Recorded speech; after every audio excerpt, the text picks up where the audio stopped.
I first met Darwin and Jean back in 1970 in Schenectady, New York. And it was clear when I went over to their place, this was that they both enjoyed Baba's companionship effortlessly and naturally. And, you know, it was like Baba and Jean and Darwin just hung out all day and all night.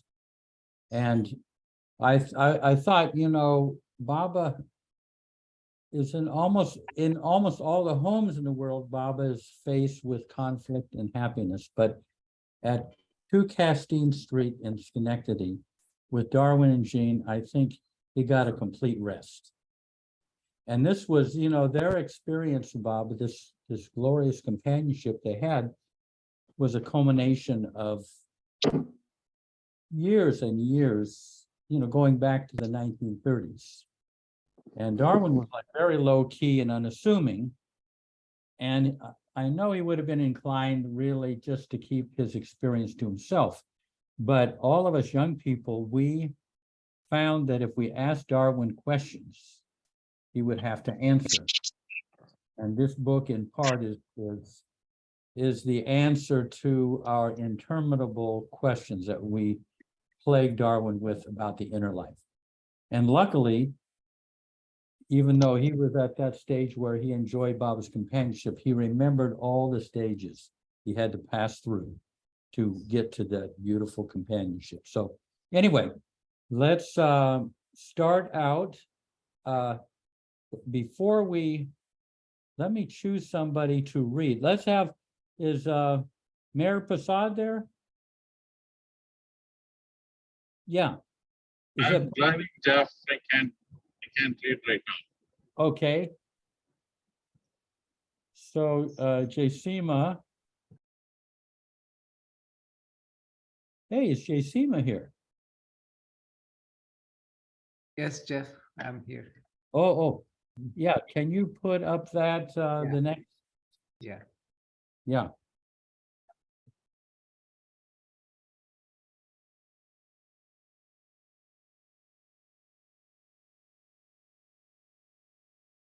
So Mayor Prasad, go ahead.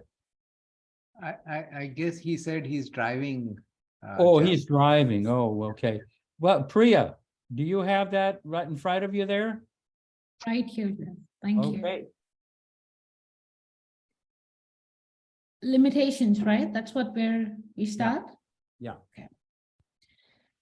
Limitations.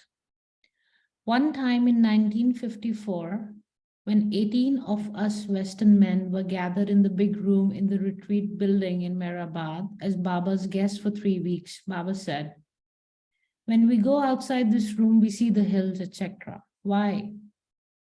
Because we have projected it out of us. It is all we. Being in God, we are the sole producers of all phenomena, and we get entangled in that. It is very difficult to come out of that entanglement.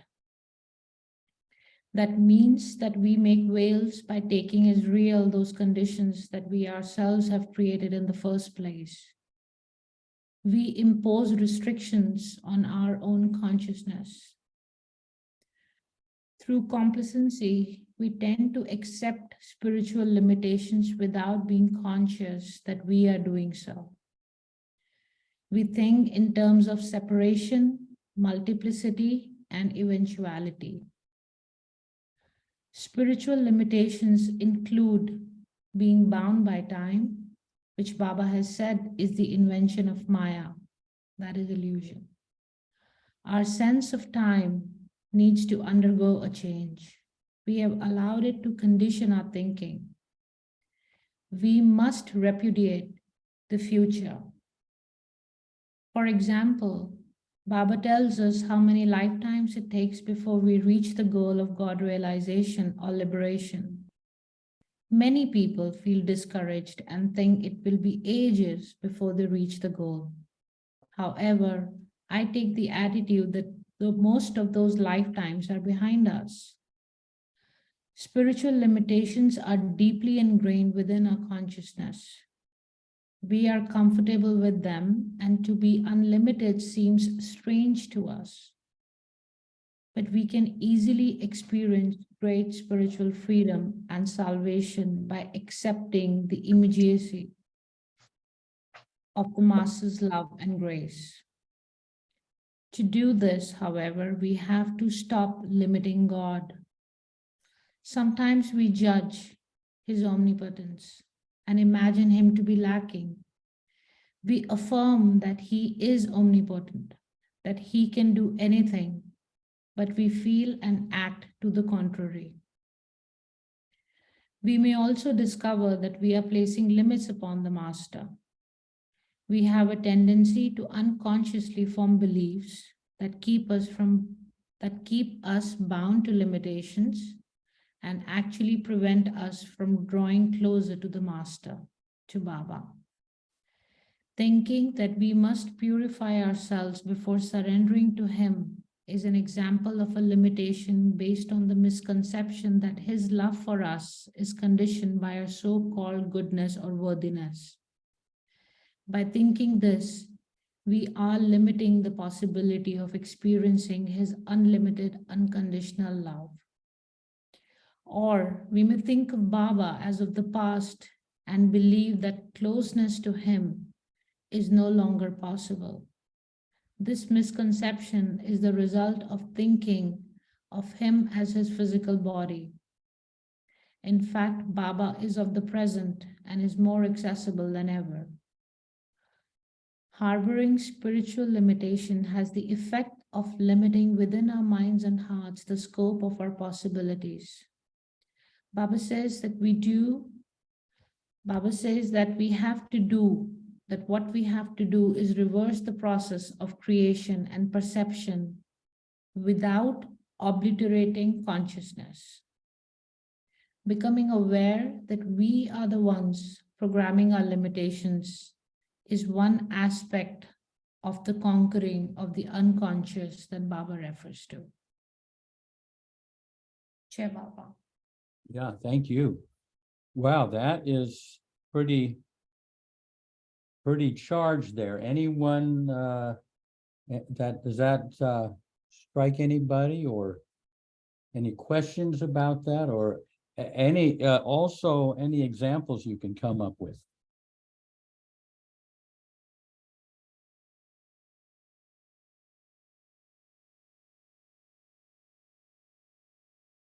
I mean, one of the things that Darwin was always sharing with is that we limit how Baba can respond to us, like in the example that we think we're unworthy, we have to do good, we're not quite living up to what Baba has asked, and so we are have to kind of get into his good graces. A whole thing that is just man-made. And maybe later on I'll tell a beautiful story about that. But yeah, being deserving or worthy of Baba is something we concocted. We are all worthy and deserving of him. But anyone?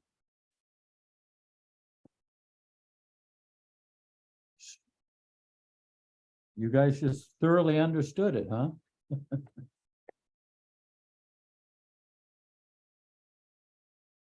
There's one thing that's, oh, go ahead. Robin has her hand raised. Robin? Well, I just feel like anytime I feel like I believe anything, it's time for me to just bring it up and give it to Baba. Because even if it feels like, good ideas or wisdom or anything else, it's got to be limiting because it's in my mind. So I just it's almost, I guess it's like a practice and it changes all the time, but basically that's what it feels like to me. It's just to hand it over and over and over and over and over. That's it. Yeah. In other words, even if you've kind of got it figured out, it's limiting the very thing you think you figured out. But Right. But at the same time, don't we have to kind of come up with a provisional program or a course of action?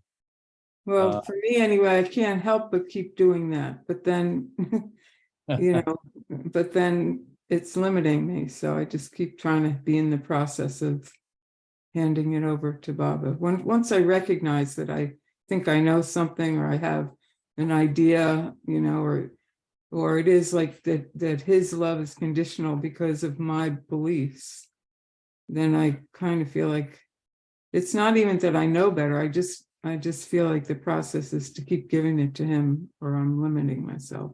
Yeah, And even that, you know, even that might have to be revised, huh? yep. No.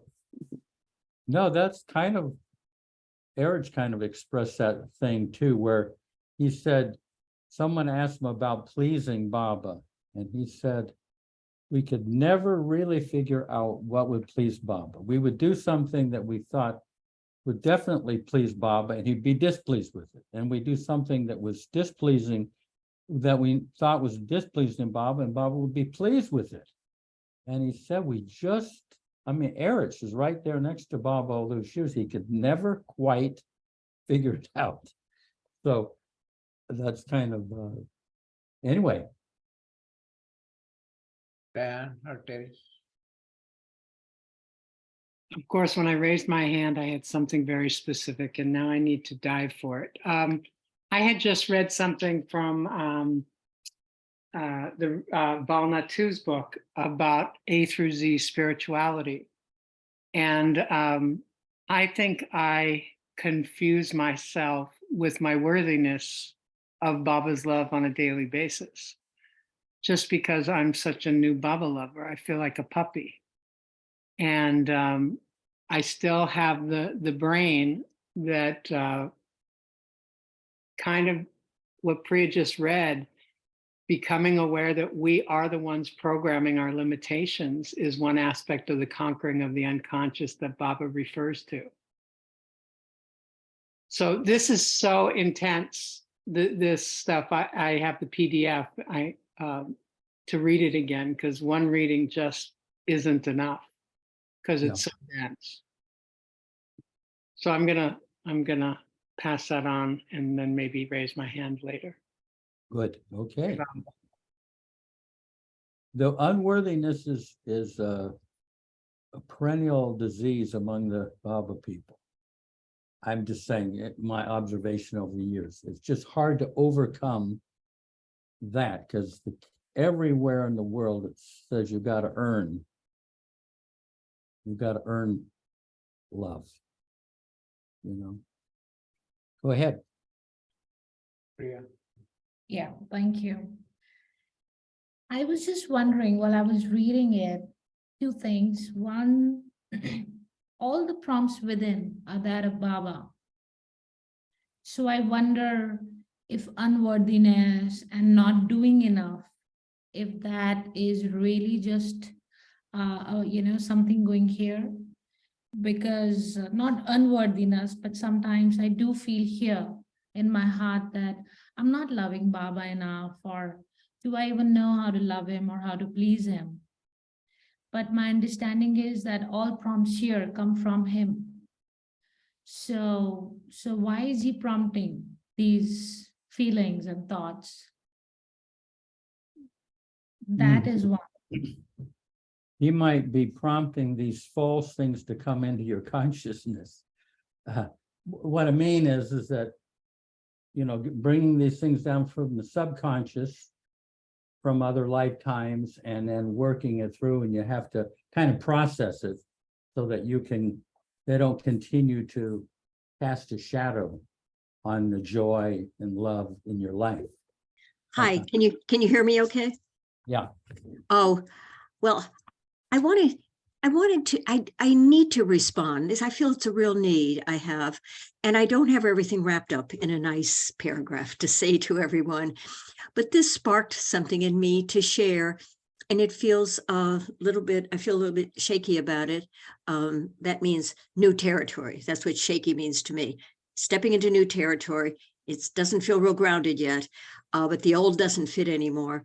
And I've mentioned before that for a 7-month period in 2021, I had 3 near-death experiences stemming from a hit and run accident. And I don't take anything as an accident, because when this high-speed biker came through a light and grabbed up my coat by its handlebar and threw me in the air, I'm very careful about crossing streets. Now I've timed them. They can go in New York City like in about a block in about 3 seconds. I've timed them. I've stood and timed them. And so I knew that it was not an accident. And so through the whole process of this, it did, and I say to everybody, we're all in the accelerated program here. Everything's accelerated all over the whole planet and probably throughout the universe. And so mine is too. And so even though I've had awakening experiences, this, I have a sense, put me into a void that I've never been in before from the view of being in the world of duality. Being Marian in the human experience and having this expanded state of where when I walk, I've been in my apartment 55 years. And when I walk out, I've had children here, they're grown up, the grandchildren are grown up.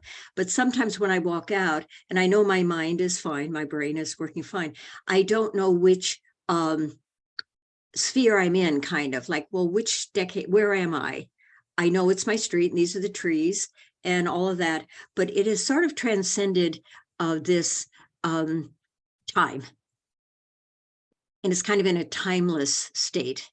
And so then I'll be in a very shaky place. I'm saying Baba's name, but I'll have some mind chatter that comes in and I time my mind chatter. If I'll allow my time chatter like 5-10 minutes, even though Baba's name is running, and then I put it over in the corner. So I have all these tools in my toolbox, my hand over my heart, because this chakra over my heart enables me to be more centered. And I have a certain mirror exercises I do through the eyes and certain, I call them tools in my toolbox, and my meditation, my prayers, all of that.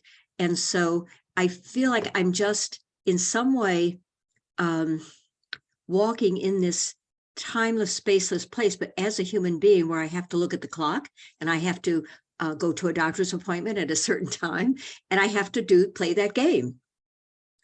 So doing both at the same time is, I have no other explanation. There are not enough words for it, but I feel I'll go into fear a lot, fear. And then I feel it's fear in this whole lifetime that I've been facing to transform, and Baba and transforming that fear. So I have a tapping, an EFT tapping meditation I do to tap out that fear, and it taps it out of my cellular structure. So I'm so grateful to have all these tools. I don't have anything else wrapped up. If I didn't have all these tools in my toolbox, I don't know where I would be.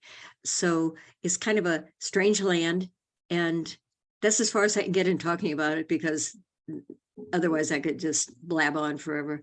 So, but I wanted to connect with everybody here so much. And this is more about connecting than telling a story. And that's my intention, is connecting. Thank you. I'll pass.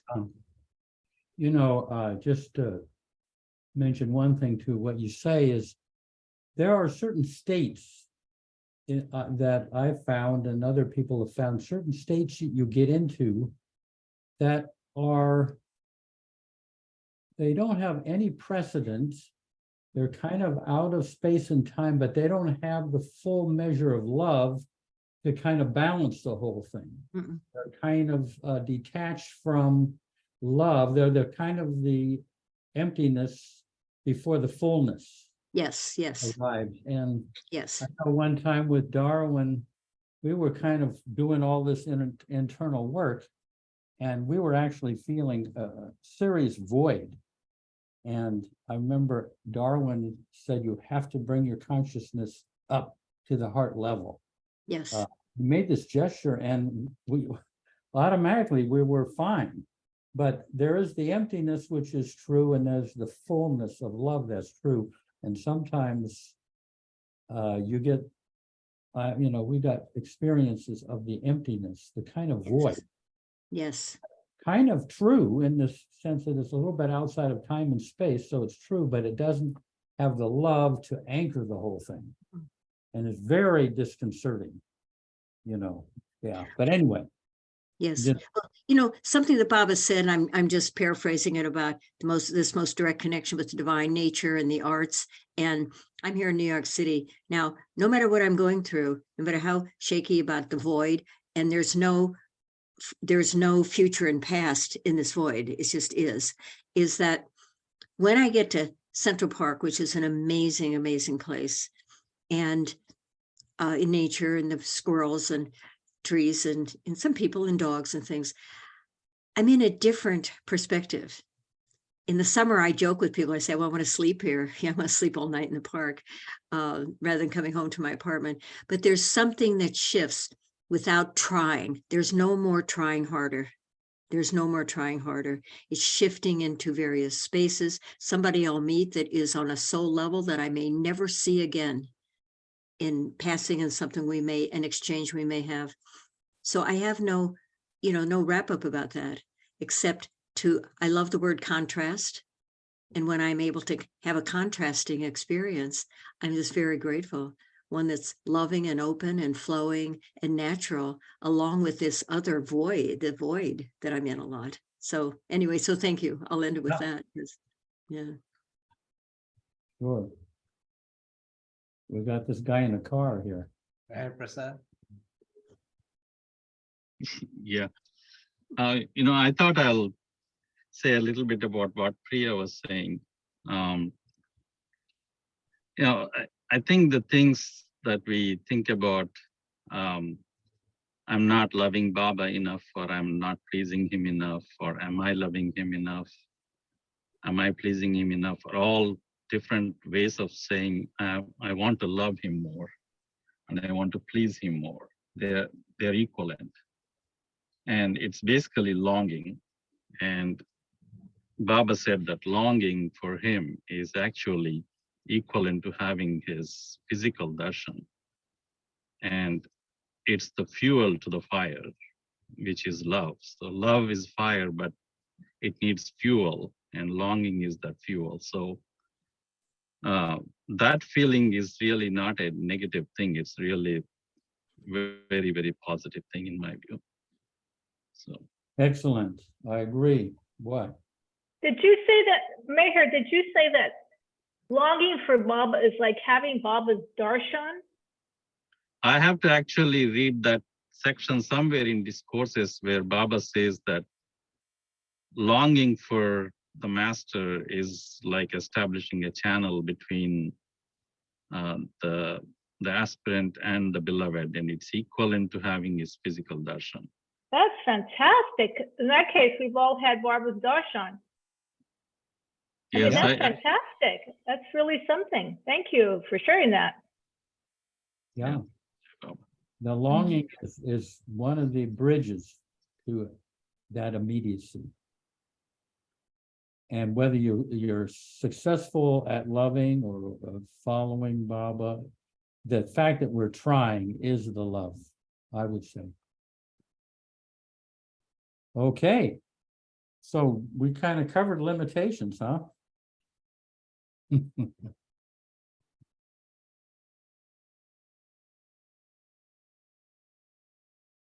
There is this one line, see if someone can explain this. Baba says that what we have to do is reverse the process of creation and perception without obliterating consciousness. Tell us where it is, please, so I can look at it in the book. Oh, it's the very last paragraph, the second to the last sentence. Oh, yeah. Thank you. Baba says that what we have to do is reverse the process of creation and perception without obliterating consciousness. That could mean be like a 3-year-old, be carefree, be like a 3-year-old child, completely open, completely innocent, and completely taking in what's happening in the moment. Yeah. And I mean, I think reversing the process is just not don't go on creating things that you get all wrapped up in. I would just say kind of stop that process. Yeah, hey, well, let's go on to misconceptions.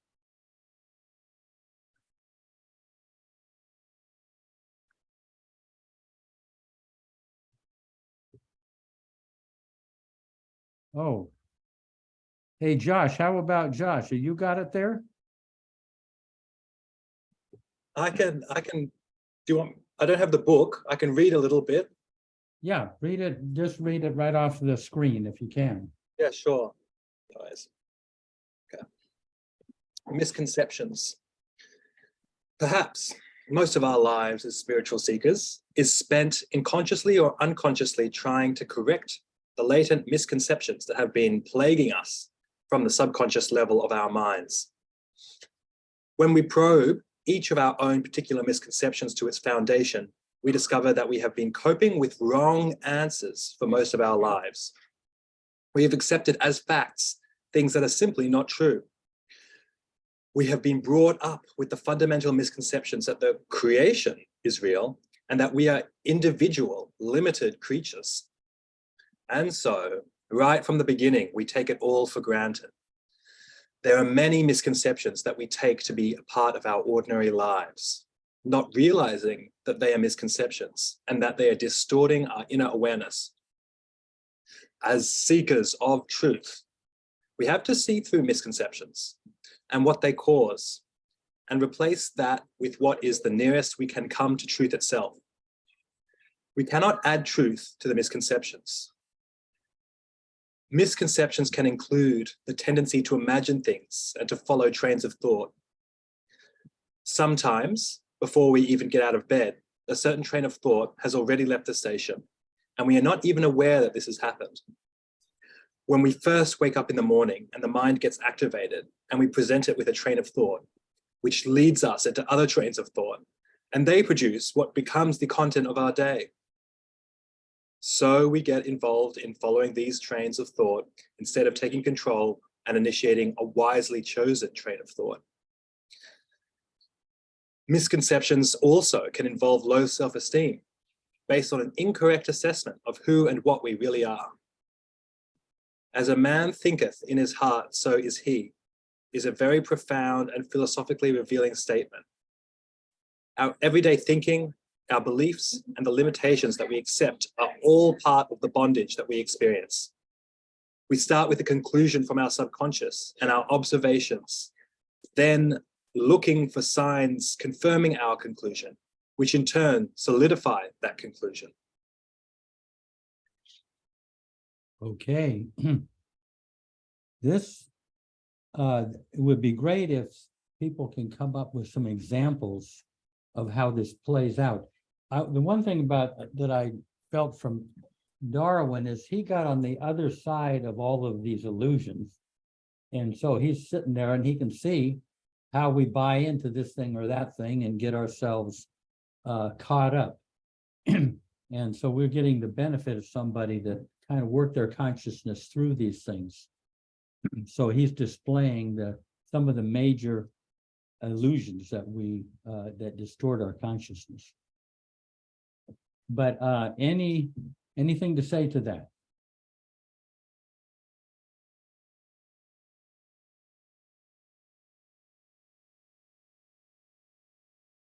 Go ahead, Marta. Yes, I have a question, Jeff, and everybody. Okay, so when I wake up, the first thing I try to do is say, I love you, Baba. Okay, now that is a misconception because I have no way of loving Baba. But I figure it's getting on the train.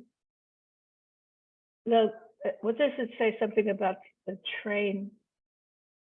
Train of thought, yeah, it's not a true train of thought, but it's a train of thought of the direction I want to go.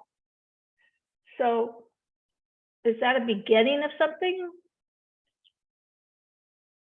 I think it's a very good way to start the day.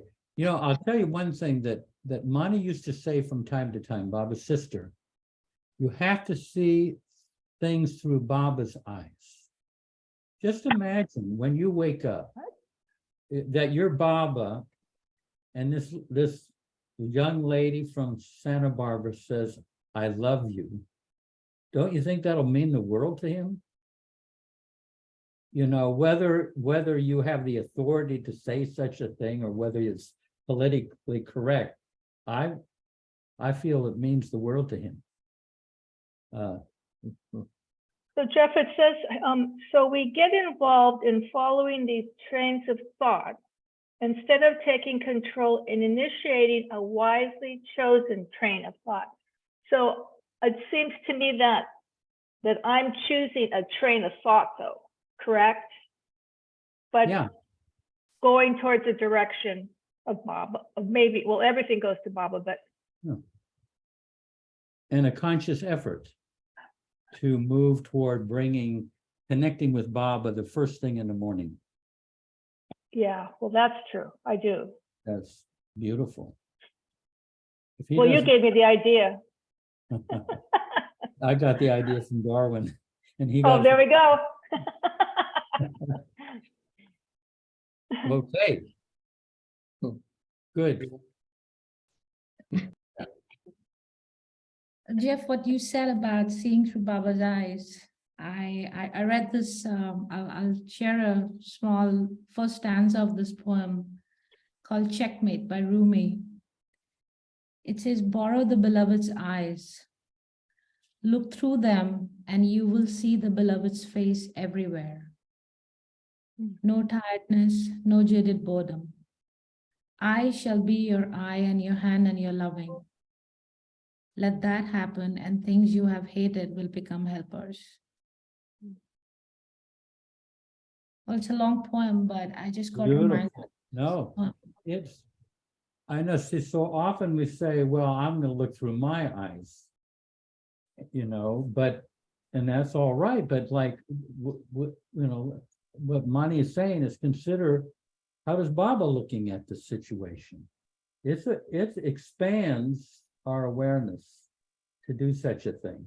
You think, oh, well, oh, am I to be able to see, you know, as Baba sees it? It's within our, Mani wouldn't have said it if it wasn't really an invaluable thing to do. And it's much more compassionate, much more forgiving. If I look through my eyes, I don't have the compassion that Baba has. And so it's a beautiful way. So you start to see how Baba's seeing this world, not how I am seeing this world. I don't know if that makes sense, but wow, look at all the hands. Beautiful, though. That's what you said there is what you read from Rumi. It's a beautiful translation. Thank you. I just want to add that that the last time we gathered, you had said that one of the mistakes that Baba lovers make is we play really small. Yeah. Yeah, we And- limit ourselves and limit Baba. You know, little old me. That, you know, that you think that that's really being humble, but it's actually, you know, it doesn't help. Yeah, we're much larger than little old me. Say. Yeah.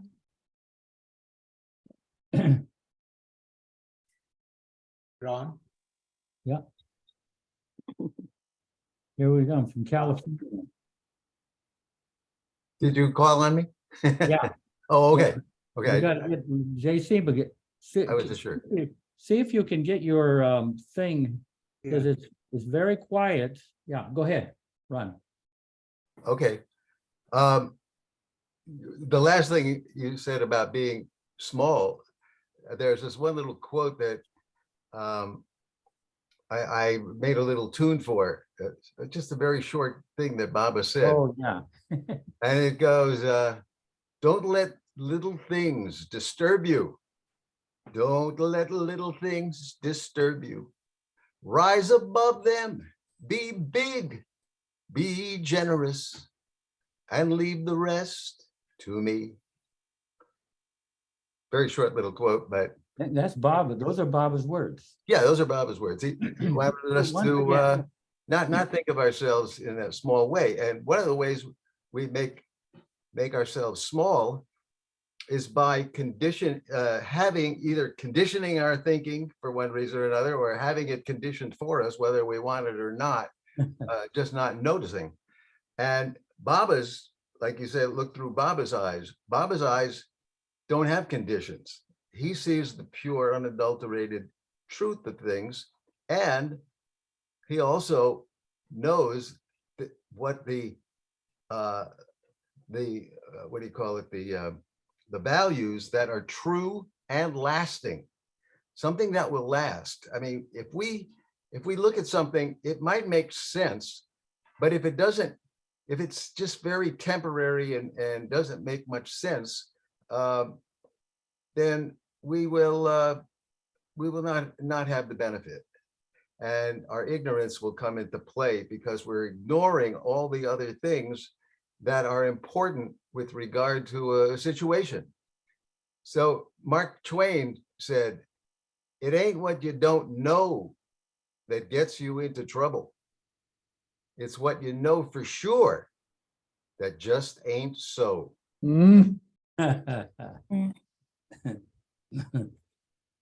Hey, Ron, would you sing that first thing again? The first couplet? Yeah. Don't let little things disturb you. Don't let little things disturb you. Rise above them, be big, be generous, and leave the rest to me. Yep. There he's saying that, be big. Dan? So when I wake up in the morning and the thoughts start flowing out, and as it says in here, that train has left the station. The one thing that I have learned is it ain't so, because I can say to Baba, "Baba, this is not where I want to go this morning. Can I give this to you?" And he takes it from me, because I can get pretty icky in the morning. And I think I have no control, because little old me, how am I, that train is much bigger than me. Or when I start thinking of someone or something way before I greet him in the morning, I stop myself and remind myself to greet him. And then I can greet the other people and the other thinking. But a lot of it for me has become behavior mod. Just kind of like the 12 o'clock and the 5 o'clock alarms. It's the same thing in the morning, to remind myself to give it all over to Baba. So, Jai Baba. Yeah, and it makes for a different day if you start out with, one thing I know I've noticed in myself and others, it's a habit we have. We wake up and we check our sun's scars to find out how I'm doing today, rather than check, like I'm connected with God himself.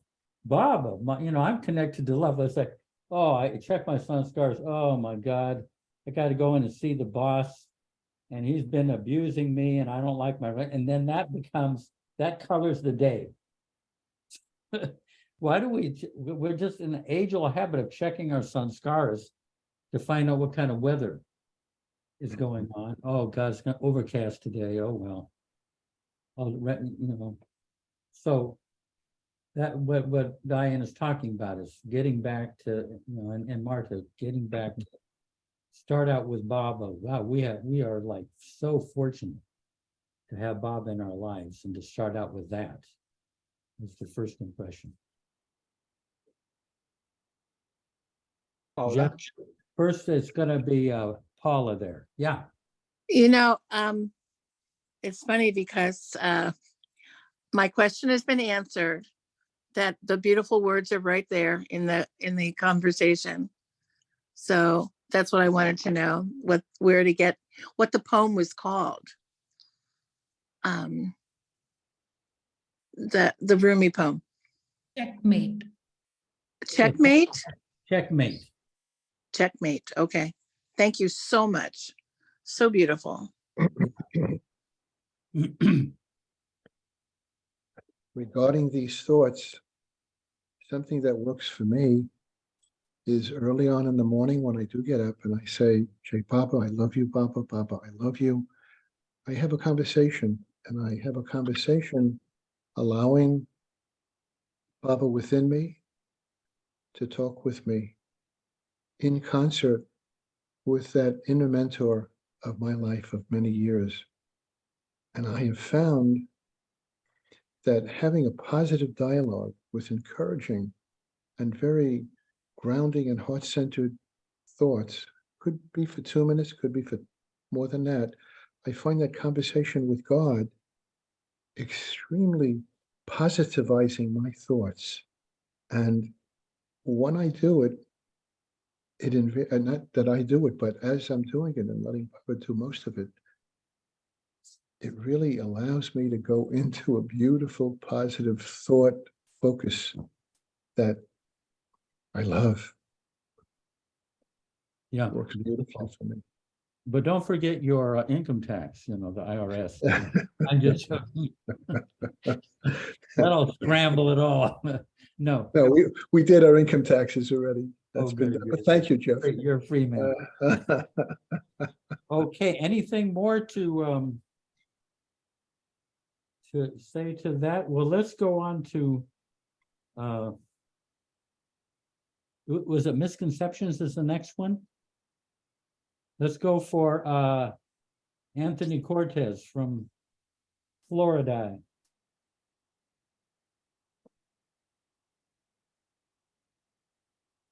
All right. Wait, just a second. Is it Misprojections that were? Yeah, misprojection. Oh, okay, good. All right, Jay Baba, here we go. Misprojection. Maintaining misconceptions applies not only to ourselves. It is interesting to observe that we may be unconsciously accentuating things we have observed in other people instead of inwardly asserting and affirming the truth about their being. We make a mistake if we stereotype people. If we engage in projecting their material side back to them, it will tend to grow in them. This kind of projection embraces the limiting idea that we are all separate individuals instead of the more comprehensive truth that, as Baba says, at the soul level, we are one. So if we would look for the soul, the ideal self in others, that would become accentuated in them. Emphasizing the soul quality of others can become part of our inner work. On the practical level, we take into account the illusory sanskaric aspect of people, but at the same time regard them in the light of their true ideal self, emphasizing that rather than any other side of them. By doing this, we are helping them to remove veils. This means looking upon people as, in the last analysis, spiritual beings really seeking God. To get this perception, affirm Baba is doing everything. Baba is the doer.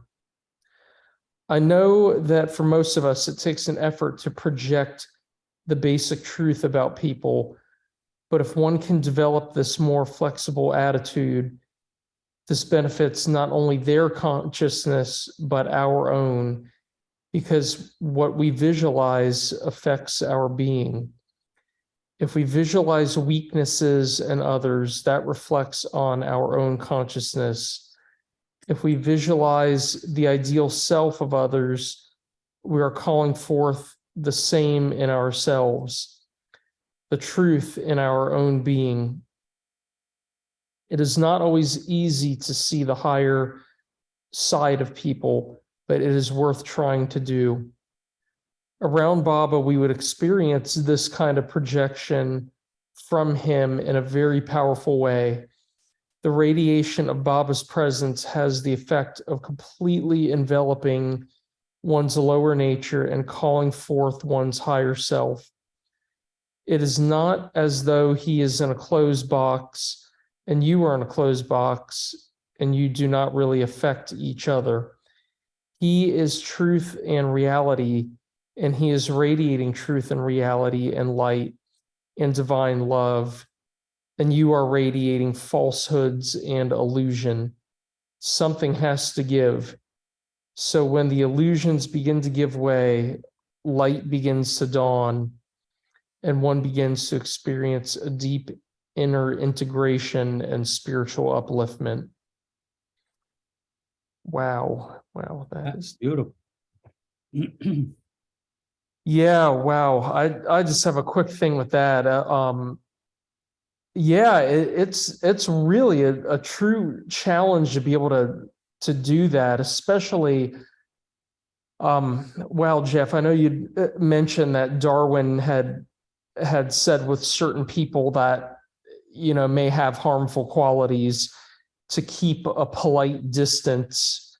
God, I can definitely think of, you know, not too many, you know, one or two people that I deal with almost on a daily basis that I feel like I have to keep that polite distance from.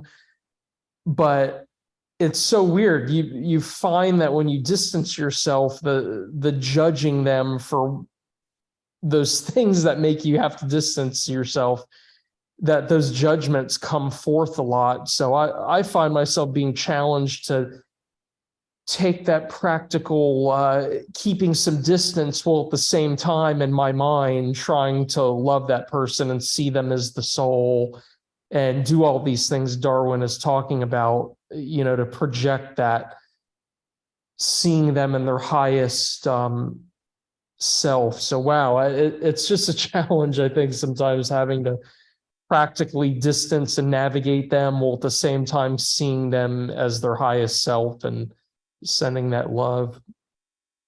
Definitely a work in progress. Yeah, no, and but this is a very key discourse or whatever paragraph. Yeah. Yeah, it's possible. I mean, possible to flow toward people even though you keep your heart back a ways from them if they're prickly or hurtful, but you can still flow at an inner level, flow toward them, which is acknowledging the Baba in them, you might say. It's an art, but we're all stuck with getting it right, you know, right adjustment to others, like Baba said. That's beautiful. I love that, flowing out to them with love at a distance. Yeah. We'll talk about that sometime, how to flow with the spirit but keep the heart, how to position the heart. You know, the spirit is beyond space and time. It can flow, but the heart is in time and space. So where are you going to position your heart in relation to somebody? Sometimes you go way too far out and you get your head chopped off, you know, with your heart. Sometimes you're too far back and there's not much feeling, and not much of an exchange of a give and take of love that could be possible, but the heart's too far back, you know. Anyway. Okay. Paula. Oh, yes. Oh, can you hear me? Yeah, we hear you. Good. I have a very difficult time. If I be really, really honest, I think I've struggled with this a lot of my life, to see people at their highest. I have a very critical voice in me. You know, I know a lot about probably where it came from. One of my parents, I feel, is you know, had a lot to do with that voice. But it's like, this is really a difficult place for me. And it seems like I can, with friends, I'm real good at loving them in a more unconditional way. But people that are like, you know, closer in my life, children, you know, past partners, it's very, very challenging for me. And I don't know, you know, this is the kind of things I bring to Dooney fires. You know, I mean, I've done that like a lot of my Baba life. I don't know if anyone has any ideas about this dilemma of really seeing people. And I don't know, like from before what you read, it almost felt like when people were in Baba's presence, because they were in the presence of Baba, that came with the territory. You were almost bathed in this other reality. And so it was easier to see people in a higher, you know, through different eyes, being in his presence. But I don't know. I don't know. I'm not being very articulate right now. Well, we'll keep that on the table. We'll because it would be nice to hear how people deal with others that are difficult to Do be people with. struggle with this? Do other people struggle with this?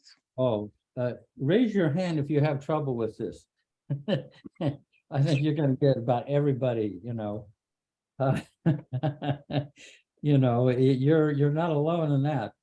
Yeah. But maybe we can, you know, say a few things that, you know, what works for certain people, because it is part of the being in harmony with life. Baba is in others, he's in us, but he's also in others. We can't just be into Baba in ourselves. That's half of the picture. I'm just saying that, but we have to be able to find Baba in others eventually. But okay, let's go to Harry. So the passage really made me think of a time in my life where I used to be kind of mind blown by this concept called Sonder. And it's kind of the realization when you're in like a public place, like a train or something, when you realize everyone around you has a life of their own that's equally or more complex than yours. And so like for as long as I could remember when I was little, I used to be in like a grocery store and like have that realization. I'd be like, oh my God, life is so cool. But then later, as I was doing some like introspection, I realized I felt mind blown purely because of ego, because I think a lot of times it's just, you feel like it's you and your mind against the world. And you think like you're kind of the only two ones there.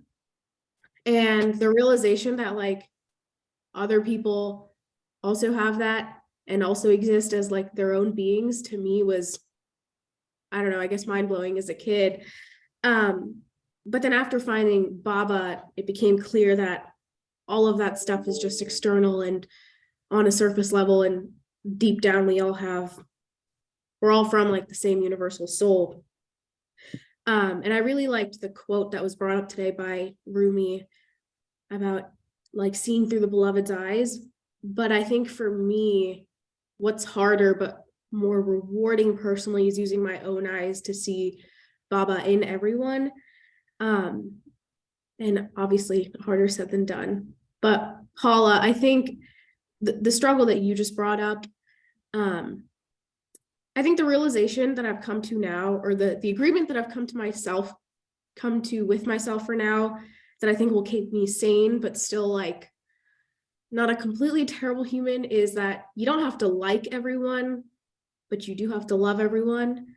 In like a material aspect, I don't think you have to be best friends with everyone. There are plenty of people in my own life that piss me off often. But I think what helps me is sometimes after I have like a meltdown internally at someone and I walk away from a conversation and I'm like, damn, I really dislike that person.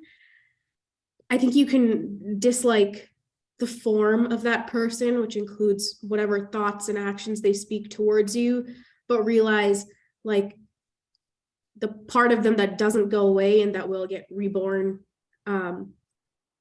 is something that you should learn to love. And you do love it because you love Babas. And so therefore you love that part of them too. But again, a lot easier said than done. But would be also like curious to see what other people or how other people deal with that.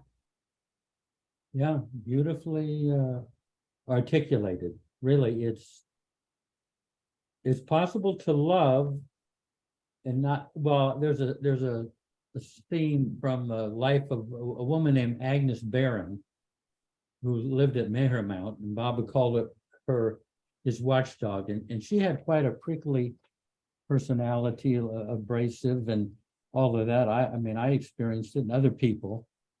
And so she was with Baba, and he came out there in 1956 to Mehrmount, and she was driving him back to LA about an hour and a half away. And she said, Baba, some people just don't like me. And Baba said, but I like you. And then she got to LA, and she had a conflict with a woman named Ivy Deuce. Now, no, I should say about Agnes Barron, she would give her shirt off her back for anyone. She had that, you kind of knew that. So anyway, she had this conflict with a woman named Ivy Deuce, who was the head of the Sufis, and a different approach. And she never saw, they didn't see eye to eye. So she says to Baba, Ivy's not there, but she says to Baba, Baba, you say I should love everybody. I don't love everybody. What are you going to do about that? That's the way she talked to Baba. And Baba said, Agnes, you love everybody, you just don't like everybody. It's hard to like everybody because your sanskaras may rub the wrong way with someone else's sanskaras. The outfit that you wear on that day may clash with somebody in the office, and you look horrible together. You do colors, but they're just superficial. Anyway, let's go on. Ron?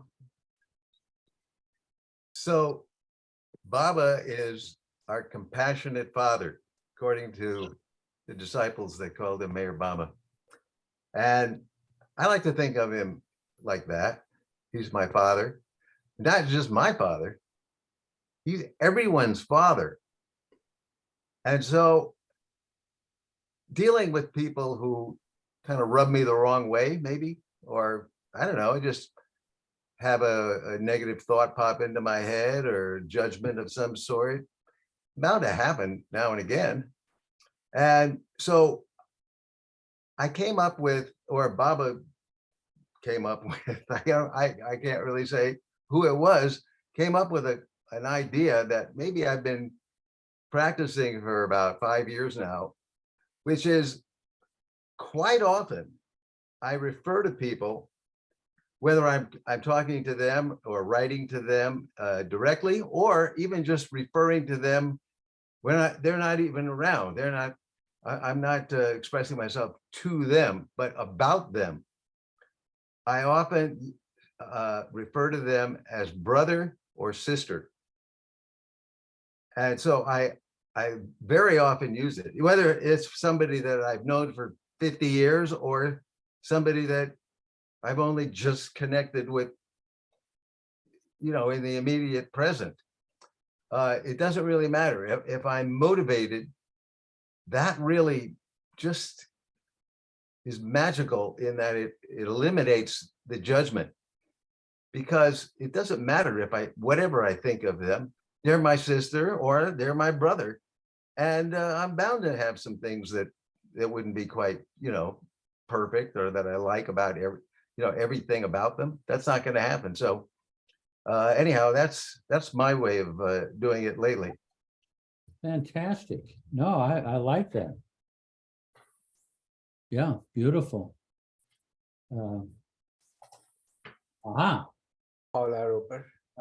Camino Islands in Washington. Yeah. The criticism thing that I was so shamed growing up physically that I have that kind of thing going on in my mind when I see other people and stuff, you know, always. But what I realized is if I'm critical of somebody else, I'm not criticizing them. I'm criticizing myself. It really is just me that I'm criticizing. It's not someone else. You know, it's like that's the way I feel about myself, and it's like projecting it onto them. Has nothing to do with them.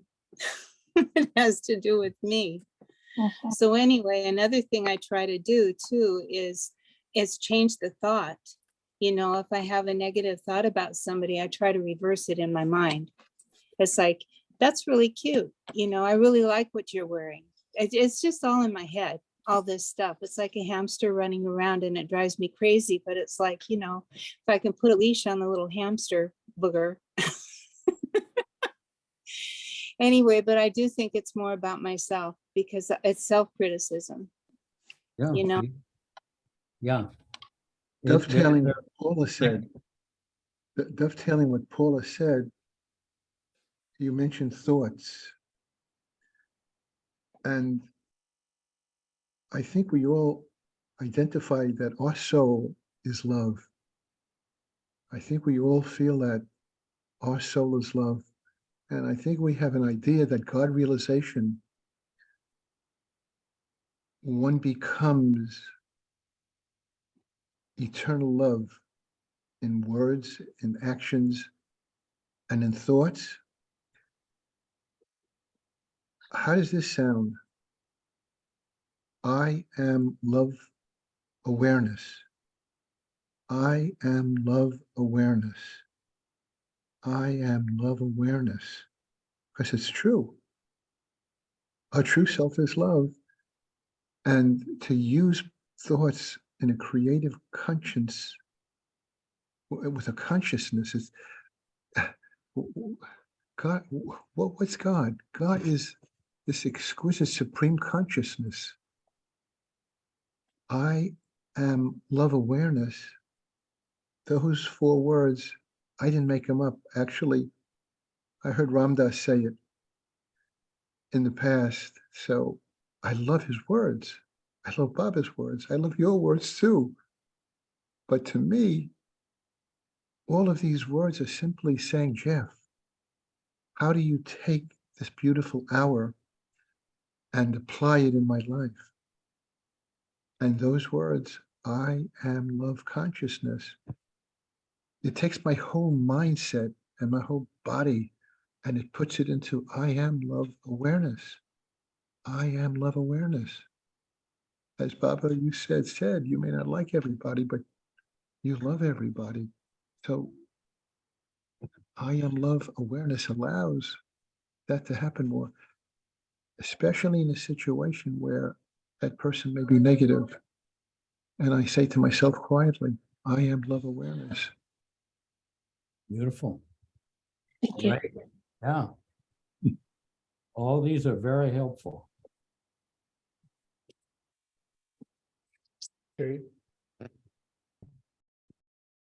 Talking about this, I was also curious if anyone here has the opposite problem where you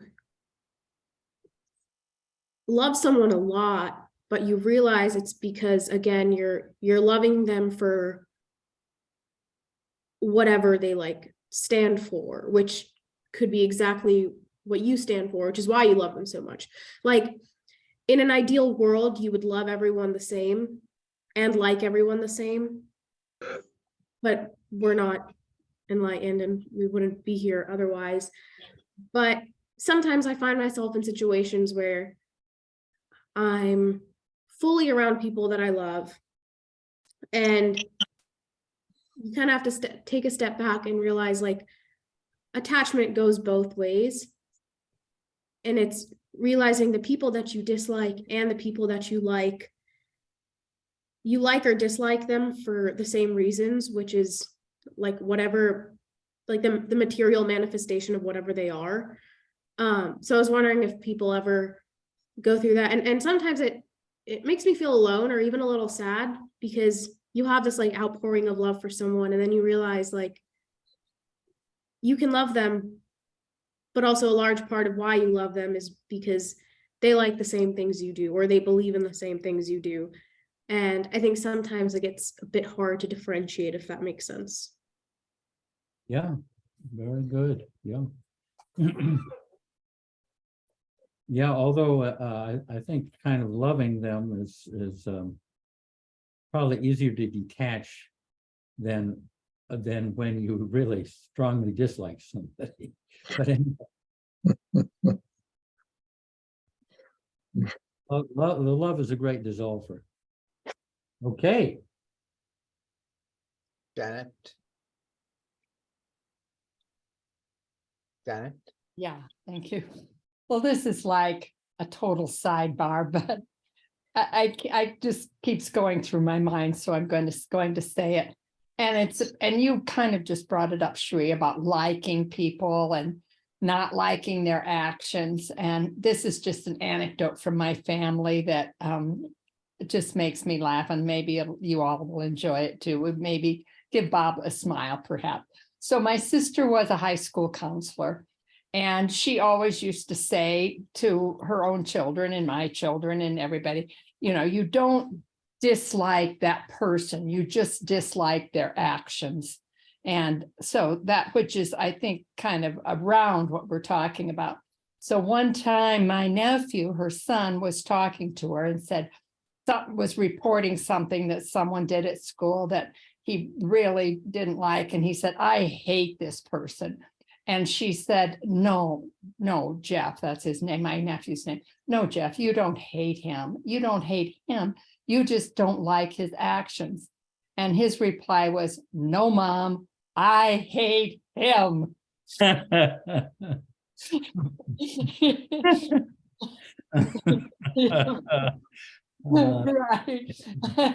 Anyway. The man who knows his way.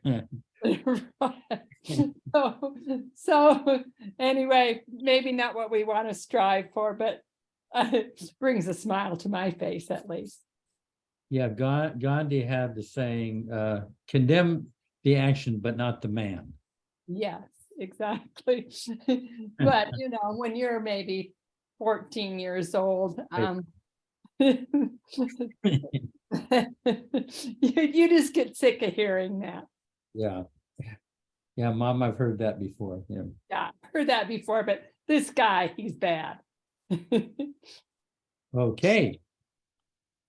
Paula Roper.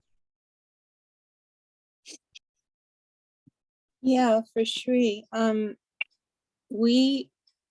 We've been around for a long time, and we have connections with people in this lifetime that we don't remember about. And so we're drawn to different people for different reasons, to work out our karmas with them and all this kind of stuff. And something my husband used to say was, when you wake up in the morning, love is a choice. We're not gonna, people that we deeply and dearly love, we're not gonna like them all the time, but we can choose to love them through it and love ourselves too. I don't really like myself a lot of the time, you know, and actually then there's a leap to loving myself, but there's love and there's attraction. I mean, there's different layers of relationships and that we have with different people. And we can make a choice how we want to love people too. It's like there are people that maybe don't give, it's not you know, real love doesn't depend on, it's a gift. It's just a gift. It doesn't depend on getting something back. So, and that's tough. It's like, because sometimes you don't get back what you need or what you feel you need from someone or what you would like to have, but they might not have it to give you. So you can choose to love them anyway or not. You know, I'm not talking about getting into an abusive situation or anything like that, but just making a choice to love someone. Because in relationships, everyone doesn't have what you need in that or would like to have in that particular relationship. So I think it's a choice that we can make. And also there are people that were automatically, you don't even know why. It's like I've had people that I meet, like Vesta, that I know her, but I didn't. How did I know her? I don't know, but I know her. I know her heart. You know when you know someone's heart. And sometimes that's a surprise because it's something that can happen really fast on a really deep level, and it's just there. So those are some thoughts. Yeah.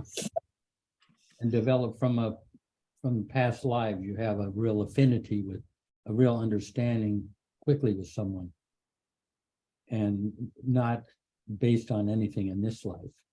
But yeah, here we go. Great. As you were talking, Paula, I was trying to figure out what I was going to say, but something splashed in my mind. Yesterday I watched a movie for the second time, and it's called Bullet Train, and it stars Brad Pitt, and it's a very interesting, unusual movie. I mean, bottom line is Brad Pitt was wounded in some kind of criminal problem. He got shot, so he was recovering, and that's where the movie starts. And so he's trying to be a peaceful guy. You know, he's trying to be in the world and just go with the flow and all this stuff.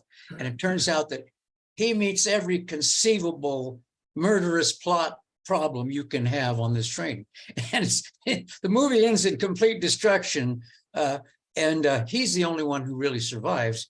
But all of his little quippy, very funny, satirical respites, you know, to other people, whether they're a villain or a friend or whatever, are all based on this trying to be a nice guy and find peace, you know, and not be involved in the problem. But he's right in the center of all the problems. So it's pretty funny in that point of view. But I think what Darwin is pointing out really, and this is really hard, I mean, for all of us, look how many unique personalities, characters, and life events everyone here has had.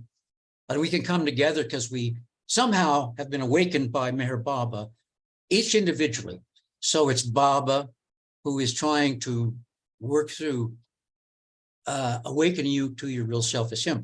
Well, so in the meantime, Darwin's trying to say, it doesn't matter how many unique personalities you encounter, if you don't focus on being with Baba as much as you can, and allow him to do this work while you're in the middle of it, right? Because I have so many sanskars that tell me what I think of Diane or Paula or Bob Yeager or anybody, doesn't matter who it is. And I'm trying to figure out, is it me thinking of them that way, or is that who they are? And I can just get confused doing that. They're like a merry-go-round, you know? But so I think Darwin's really trying to point out, if you can hang with Baba in the middle of all that, then he can allow you to move forward in the only real reality there is, you know, him, you know, because the rest of us, we all just have our sanskaras of unmitigated dreaming, you know. Thanks. Excellent. Now from Oregon. Patty. Jai Baba, everyone. I have some, I'm not in my home, so I don't know about the internet connection here. So it's been going in and out for me. But the one thing I want to offer is the word curiosity. And it has helped me in a process of to be curious about the nowness of what is happening to me in any moment when I am confronted with dislikes, trains of thoughts, emotions, patterns that I am very able to identify. And so I don't want to react. So I'm employing a tool of using curiosity as just a tool to help me stop for a minute and be really curious, like the child. I think Jeff was mentioning about being childlike, and children have that curiosity that keeps them in the present moment without going up to their mind. They stay in their heart, and they're just curious from a different space. So I was just thinking, when I hear everybody talking here tonight, it feels like we're all burdened with our own sanskaras, and we're all looking to the source, to the truth within. As long as we can keep the connection to the source. Beautiful, Marta, you say, good morning, my beloved, however you do that, to make that a practice, employing that, and then be curious about, well, really what's in my day, rather than having the natural, oh, I got to do this, I got to do that, just interrupt the train thought. That's all. I don't know if that helps anybody, but it just seemed like it was an offering out there. Jai Baba. No, there are two things that have been greatly helpful in the interpersonal relations. One is, I've always been interested in what makes people tick. So you get past the likes and dislikes. Even someone who's boring, like I'd say, why is this person boring? What is it that makes this person boring? So I'm actually interested in a boring person, you know what I mean? But trying to figure out why they are the way they are, that's been immensely helpful. So that, if someone is like an irritable kind of personality, then rather than reacting to their irritability, why are they irritable? What's irritating them? So that gets past my emotional reaction. The other thing is something that Baba, this is a quote from Baba that I've mentioned this many times, that I kept in my wallet until it eventually shredded, but it captured a truth. This is back in the 70s, a truth that I felt was very significant, would be very significant, where Baba says, all differences between one another are merely superficial and cannot affect the love we feel for each other deep down. And that's like a different basis. If you know that someone that you really love each other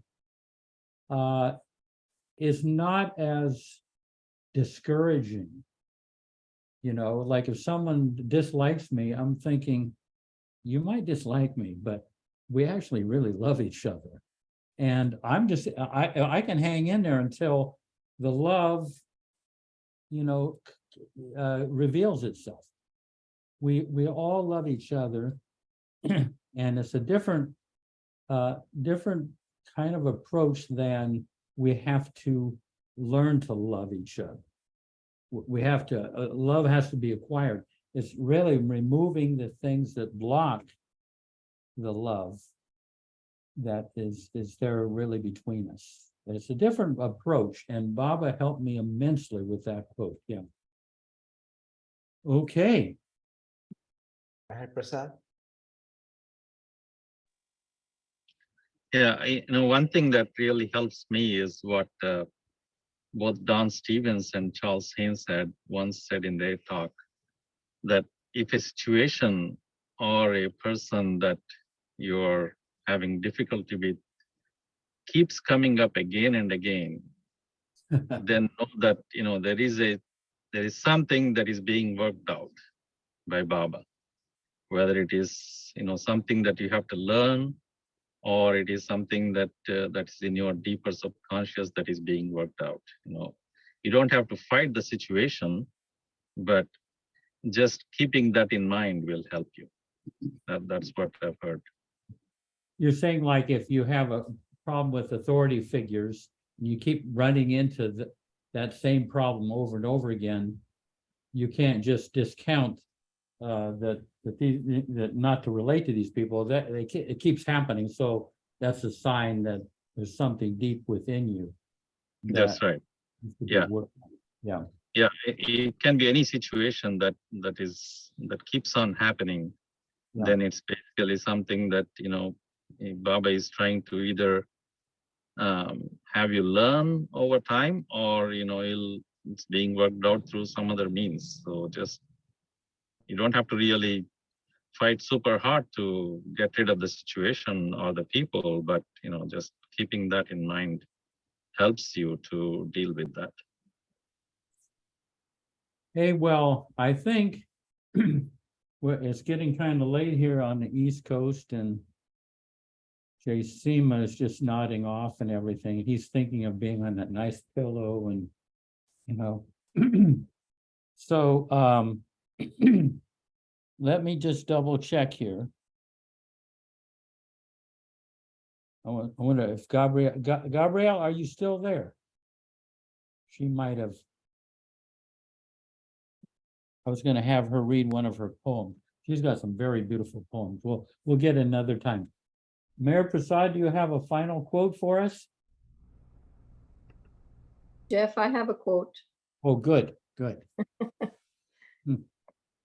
Baba says, "Forgetfulness of the world makes one a pilgrim. Forgetfulness of the next world makes one a saint. Forgetfulness of self means realization, and forgetfulness of forgetfulness is perfection." Jai Baba. Oh, read that one again. Read it good and slow. Yeah. Forgetfulness of the world makes one a pilgrim. Forgetfulness of the next world makes one a saint. Forgetfulness of self means realization, and forgetfulness of forgetfulness is perfection. Beautiful. There's a Sufi saying, renunciation of renunciation is renunciation. Yeah. Okay, let's have a few moments of silence. And thank you all for all that you came forward with. That's beautiful.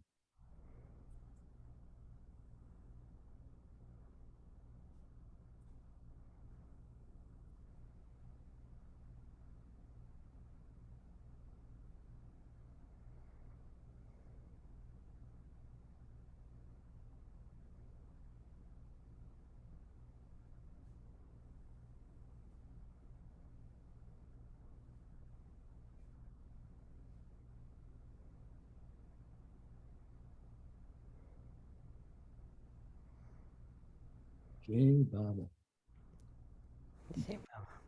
Jai Baba. Next week, we're going to have a topic. I'm working on one a topic on blind spots.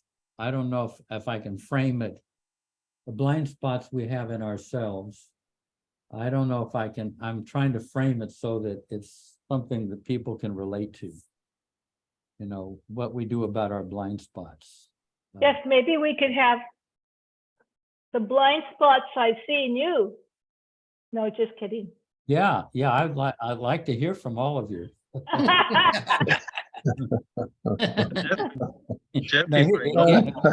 the moment you start talking, this is what I do. You guys. You're getting good with the computer now. He's gone. Jeff, that's a great one, because we did took us 3.5 hours to get home from Palm Springs today. And there were so many times when I wanted to switch lanes, and I looked in the rear view mirror and I was just about to do it, and something kept telling me to breathe in for a moment and check the rear view mirror again. And it wasn't safe after all. So when we miss our blind spots, we collide. Yeah. And it's an interesting subject, but like, I was trying to, where can we go with it? I mean, like,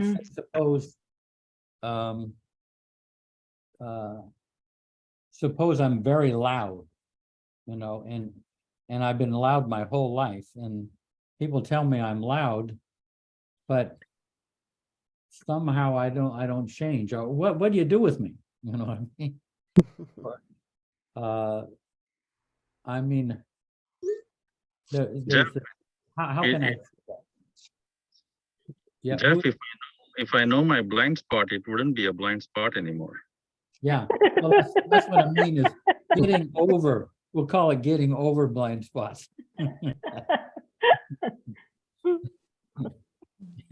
That's why we need Marta to tell us what Jeff's blind spot is. Yeah. Yeah, I mean, so I'm trying to frame that so that it's relevant, you know. You want to frame it so we can learn from it and it's productive, not just destructive. Right? Yeah. Jeff just froze. It's a sign. It's a sign. It's a sign. We found his blind spot. No. Jeff, come back, come back. Uh-oh. This may be the end. Oh, boy. Must have been. Now he's just vanished. No, he's still there, but. No. Can I just have clarification? Are we doing effort and grace every week or not? Three on and one off. Oh, 3 on and 1 off. Okay, I hear you. Not one off. We're gonna have a topic, but not effort and grace. Hey, now that he's not here, I have a nickname for Jeff. I call him Little Erich. Little Erich. That's my nickname for Jeff. That's good. I think every first week of month will be a topic. Rest of the weeks it will be effort and grace. Okay. Thank you. Well, I Thank guess you. we'll Jai say Baba. goodbye. Jai Baba. Jai Good Baba. night. Thanks, everybody. Jai Baba. Jai Baba. Baba. Jai Baba.